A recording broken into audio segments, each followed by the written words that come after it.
in the freezing Siberian wilderness of the late 1940s. Inside a lonely wooden workshop buried in a snow-covered forest, the dim yellow light flickered across the thin but determined face of a man painstakingly assembling small metal parts. His breath turned into pale mist in the icy air. Every tick and clack from his tools sounded like the heartbeat of someone stubbornly resisting the weight of the world. That man was Mikhail Timofeyevich Kalashnikov, who would later become the father of the most famous assault rifle on the planet, the AK-47. To understand why the rifle came into existence, we must return to Kalashnikov's childhood, the place where his will, his character, and his philosophy were shaped. Mikhail was born in 1919 into a poor farming family in the Altai region. Their lives were tied to endless winters, ice-covered rooftops, and barren fields. His father, a tough farmer, taught him how to survive the harsh land, fixing broken tools, sharpening dull blades, fitting pieces of wood together, assembling crude mechanical parts. The young Mikhail was mesmerized by anything with gears, levers, or mechanical motion. At the time, he did not know that this habit of taking things apart and putting them back together would one day lead him to create one of the most globally influential weapons ever built. But life was far from peaceful. In 1930, the wave of collectivization swept through the Soviet Union. The Kalashnikov family was labeled kulak, small landowners, and deported from Altai. All their property was confiscated. An 11-year-old boy watched his home, his land, and his livestock taken away without a fight. It was then that Mikhail understood how fragile human fate was against the storms of history. From that moment, a quiet but unbreakable resolve formed inside him. One day, he would create something truly his, something no one could take away. When he grew older, Mikhail joined the Red Army. He wasn't an infantryman at first but a tank mechanic, perfect for his technical skills. But when World War II erupted in 1941, everything changed. Only a few months into the war, near Bryansk, his tank was hit. The explosion deafened him, and a burning piece of metal tore into his chest. He was pulled from the flaming wreckage half-conscious. The months he spent in recovery altered his life forever. In the hospital, he heard soldiers complaining that their rifles were too heavy, too prone to jamming, unable to stand against superior German firearms. They spoke of comrades who died because their weapons failed to fire. Every story cut deep into Mikhail's mind. He began to ask, why should a soldier die because of his own weapon? Why didn't they have a rifle they could rely on? And so, still recovering from his wounds, Kalashnikov asked for paper and started drawing, not landscapes or diary sketches like other patients, but the mechanisms of rifles he imagined in his head. He visualized each component, the bolt carrier, the recoil cycle, the hammer strike. Doctors thought he was simply passing time. In reality, he was drafting the first blueprint of his life, the design that would one day change the world. After being discharged, Kalashnikov submitted his sketches to his superiors. Many scoffed. A wounded tank crewman designing firearms? They believed weapon design belonged to the great research institutes and elite engineers, not an ordinary mechanic. But Mikhail didn't care. His ideas came not from laboratories but from the battlefield, from the life and death needs of soldiers. That alone kept him going. He was sent to a weapons factory in Kazakhstan to continue development. Those were exhausting yet hopeful months. Mikhail worked nearly 20 hours a day. He assembled, disassembled, tested, adjusted, then repeated it all again. At night, when the factory fell silent, the metallic clinks of his tools still echoed. But his first prototype, a semi-automatic carbine, failed miserably. It was too complex, unstable, prone to jamming. Engineers who had mocked him now shook their heads with pity. One friend advised him to quit. Kalashnikov, you're no engineer. Leave this work to trained specialists. Mikhail responded with a sentence that later became legendary.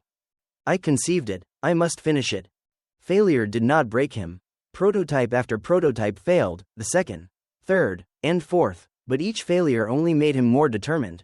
Every time a design collapsed, he began a new one. His hands, skilled from years of machine work, never trembled.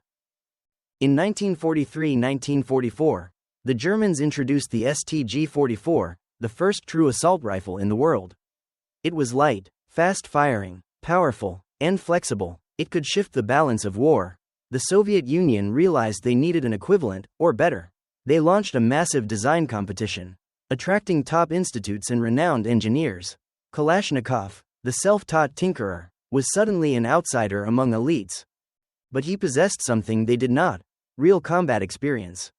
He knew exactly how a weapon should function when a soldier was covered in mud, when the temperature dropped to -30°C, when running through forests or crawling in the snow. During the trials, each rifle was tested under brutal conditions: dust, mud, snow, water immersion, overheating. Sophisticated, delicate designs failed one by one. Meanwhile, Kalashnikov's AK-47 kept firing without interruption. It wasn't pretty or polished, but it worked, and sometimes, working is everything. Still, the judges wanted an even better design. So through 1946 and 1947, Kalashnikov refined it. He removed unnecessary parts, redesigned the bolt system, altered the spring dimensions, strengthened the wooden furniture, improved gas pressure flow. No detail was too small. Everything had to serve one goal: never jam. Finally, in late 1947, the finished assault rifle emerged. Its name, AK-47, Avtomat Kalashnikova, model 1947. When the rifle was taken to the test range, Kalashnikov stood quietly in a corner, hands tightly clasped. Snow fell thickly under the gray Siberian sky. A colonel picked up the gun, inspected the bolt, loaded it, and stepped into the -25°C cold. The rifle roared in sharp, steady bursts, no misfires, no stuttering. They dropped it in mud and fired again, buried it in snow, splashed it with water, heated the barrel. It kept firing, unconcerned with the concept of failure. When the test ended, everyone knew they had witnessed the birth of an icon. In 1949, the AK-47 entered official service in the Red Army. And from that moment, the world changed. The AK quickly spread throughout the Socialist bloc and Soviet allies. China produced the Type 56. East Germany, Poland, Romania, Bulgaria, each created its own version. But the place where the AK became truly legendary was Vietnam. In the jungles of Trong Son, in brutal battles, the AK became the soul of the Vietnamese soldier. It was simple, easy to fix, and tougher than any rifle before it. Soaked by rain, dropped in mud, caught in roots, buried in damp earth, wipe it once and it would fire again.